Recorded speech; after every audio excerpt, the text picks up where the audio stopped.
So hello and welcome back, guys. This is Kimberly K. LaBoo, CEO and founder of LaBoo Publishing Enterprise, and welcome back for another segment of the LPE Author Chat series. And of course, this is our special anthology session segment where we are featuring authors from the soon-to-be released book, Set Apart and Chosen, God Uses Ordinary Women to Do Extraordinary Things.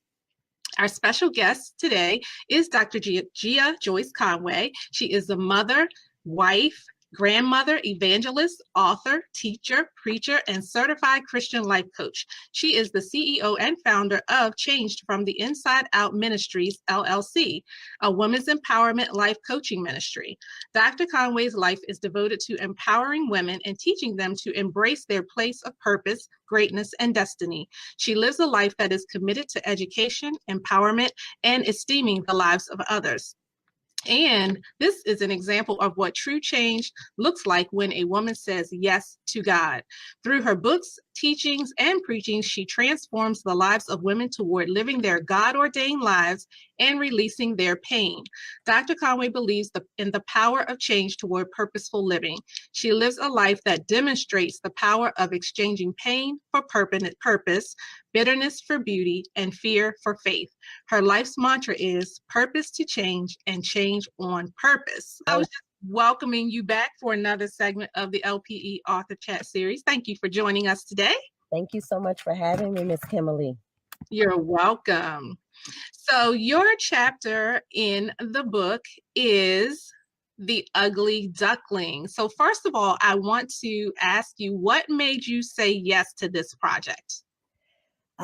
First of all, the title was appealing. It was very attractive, and it just resonated with me, Miss Kimberly. When I saw the title, Set Apart and Chosen, I'm like, God, I feel like that's me all over again. And even at this season of my life, I still feel at some moments like I just don't fit in. So it was so fitting and just so appropriate. And I wanted to be a part of this endeavor. I really did. And I'm so excited I did. I'm so excited. And I am excited that you did as well. You wrote a very powerful chapter. So I want to share with our viewers how you opened your chapter to this book. So I'm just going to read a little bit of that. So you open by saying, the phrase ugly duckling is where I lived for so many years. I did not and could not see myself in any other light, and I definitely did not feel beautiful inside or outside.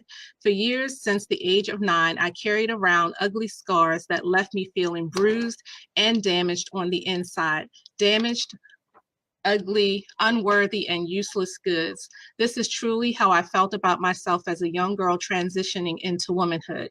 So much of who I was had been bottled up and contained because at my core, I felt like something was taken from me without my permission, and violation had left me vulnerable, torn, and some days feeling as if I wanted to rip my skin off. The open wounds of sexual abuse are real. They oozed all over every aspect of my being and drained the life out of me because life had been taken from me. My trust had been displaced and destroyed by human hands. For as far as I am today away from the trauma, it is still so very near. So reading that for me was like really hard and really emotional because when I look at you, all I see is beauty and grace. Like seriously, just beauty and grace.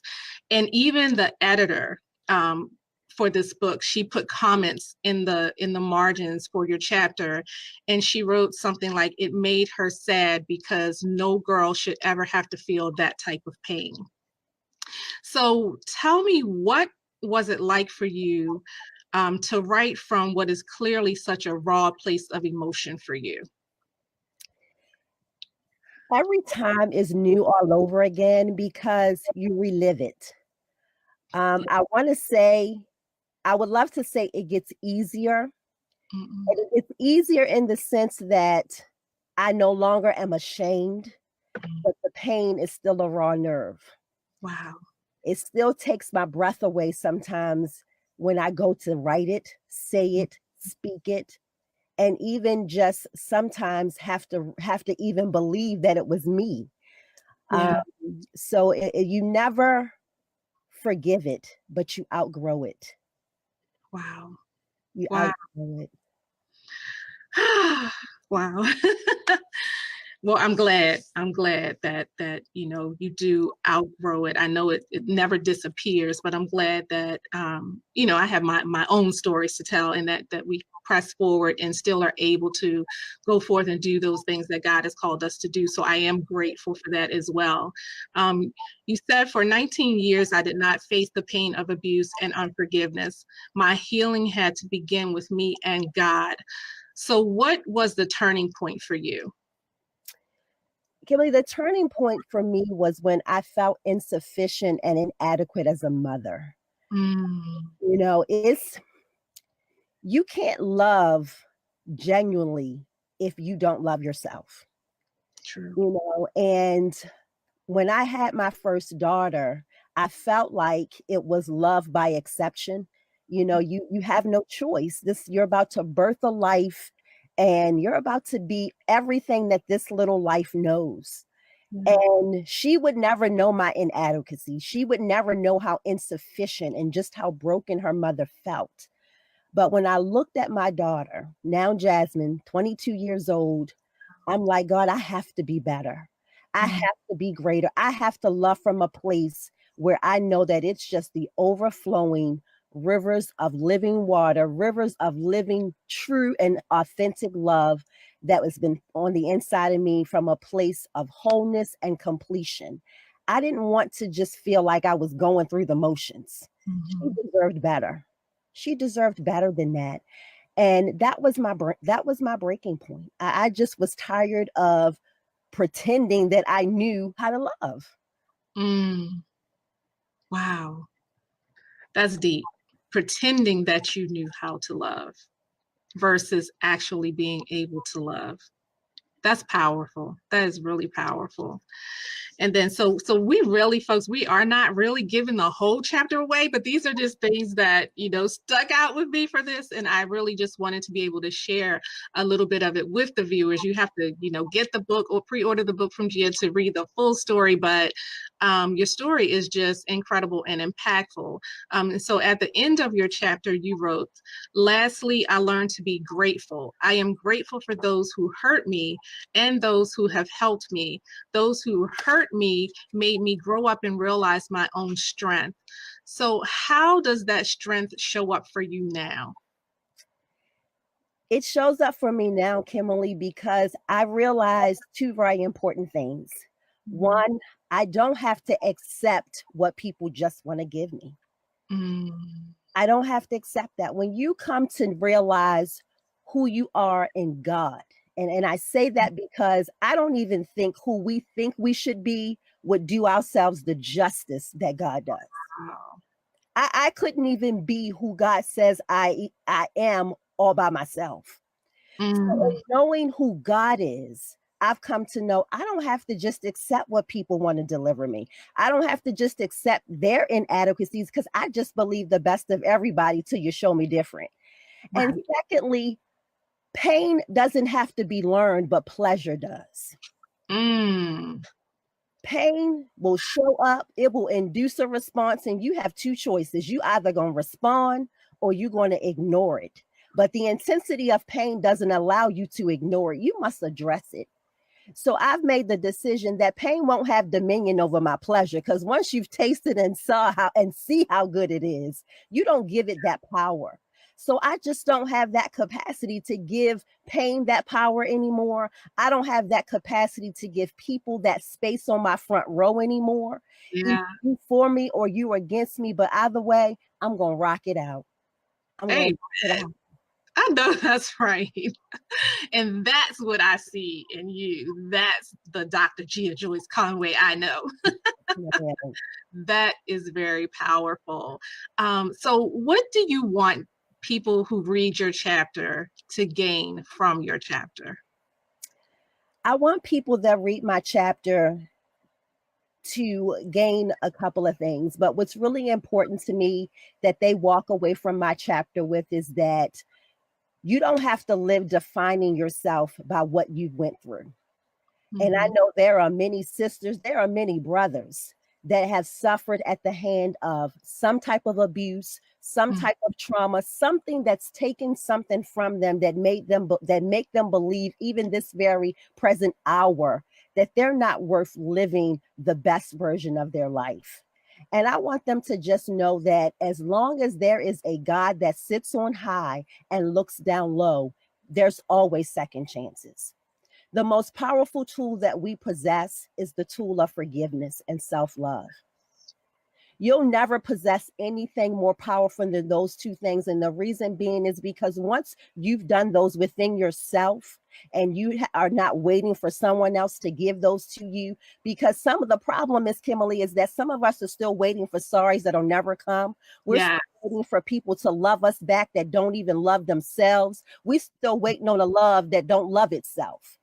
So Wow. you really have to go real deep with you and God and have your come to Jesus moment for real. Have your valley season. It's okay. Yeah. Because when you come out, I promise you, the leaves are so much greener, the roots so much stronger, and the winds can't knock you over. So Amen. walk away empowered, knowing God is able. God is able. Mhm.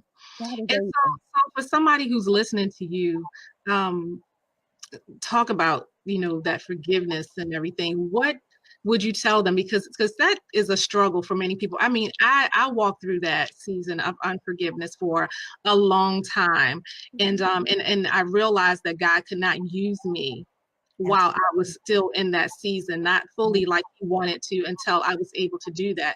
So what would you tell someone who is struggling with forgiveness? Like, what's that first step that they can take toward forgiveness? Forgive yourself. Mm. Unforgiveness, to be honest, is not about the other person. It's about ourselves. Mhm. We spend so much time rationalizing and over analyzing the who, the what, the when, the why of the matter. Forgive yourself, Yeah. because in forgiving yourself you liberate you and the offender, the place of offense, the memory of offense. Unforgiveness empowers the person that offended you. Ah, yes. Forgiveness liberates and say, you don't have that no more. You don't have that space no more. Because like you said, I need God to occupy that space so He can do what He needs to do in me. Unforgiveness can't stay there with with my God-given destiny. So Right. forgive yourself first. It's okay to walk past that mirror that you've walked past so many times, not knowing who that woman is in the mirror, and stop and say, you know what? I forgive you. Mm. I forgive you. As Yeah. many times as you need to say it till you believe it. Mm. That's powerful. Man, so when you did that, like when you were able to take that step for yourself, what, because I know it freed you in some way, and I know that it must have opened some doors for you in some way. So what was that like for you when you were able to begin to forgive? What are some of the changes that you saw come about in your own life? The first thing, Kim, I'm going to tell you the first thing that happened, Kimberly, is I had a whole attitude shift. Yeah. I really did, because unforgiveness makes you bitter and angry. And you don't even know sometimes why you wake up with a whole attitude at the world. You just wake up like, I'm just mad today. I don't even know why. But unforgiveness changed my whole attitude. It changed my attitude about how to love my husband better. It changed my attitude about being a wife and not a knife. That brother didn't even know how to handle the new Jia. He like, wait a minute, what the world? So it changed my whole persona about things, because I was looking for others to fix what they did not do. I was Mm. looking for people to fill a void that wasn't theirs to fill in the first place. So the first thing that forgiveness does, and that loving yourself for real does, it does a whole new attitude shift. And I don't know about you, but when your attitude changes, there's an inner glow that resonates on the outside. When you didn't had a full gutting from the inside out, it's different. Your smile's different. You feel different. Your skin even feels different on you. You put your lipstick on a little bit different. It just felt great. Yeah. I felt like a human being for the first time, of a rock of weight that was just lifted. And Yeah. and that is how I wake up every day now. I Every love, day. I love it. It is. It really does. And you just don't realize it when you're carrying it.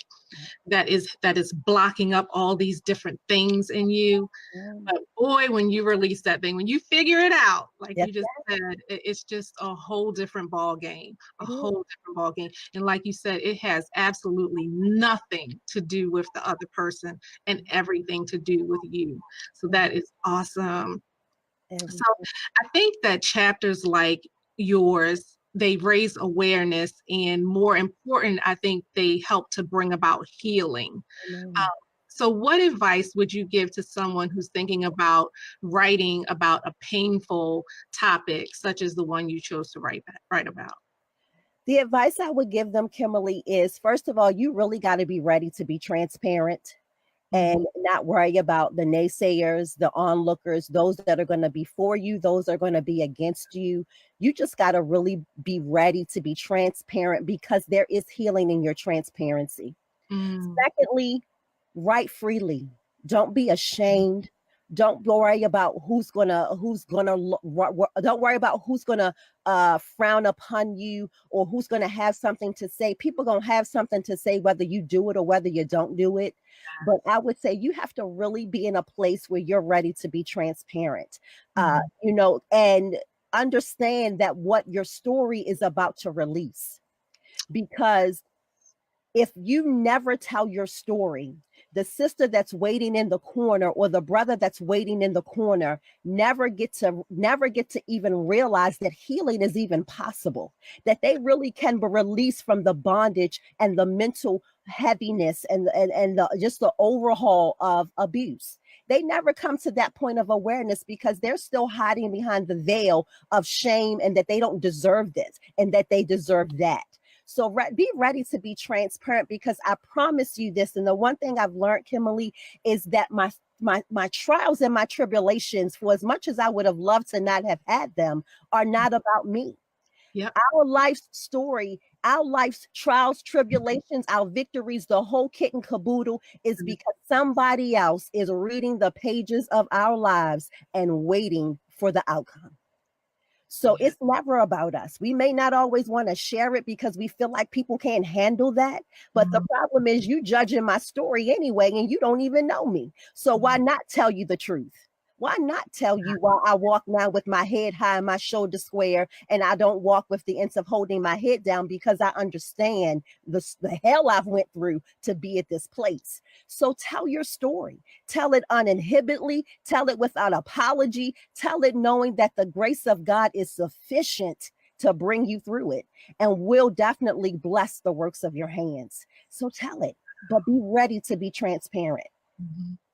That is powerful because I remember I went to a speaking engagement once, and I had finished my speech, and I think it was Wendy Nelson. I think that's her name.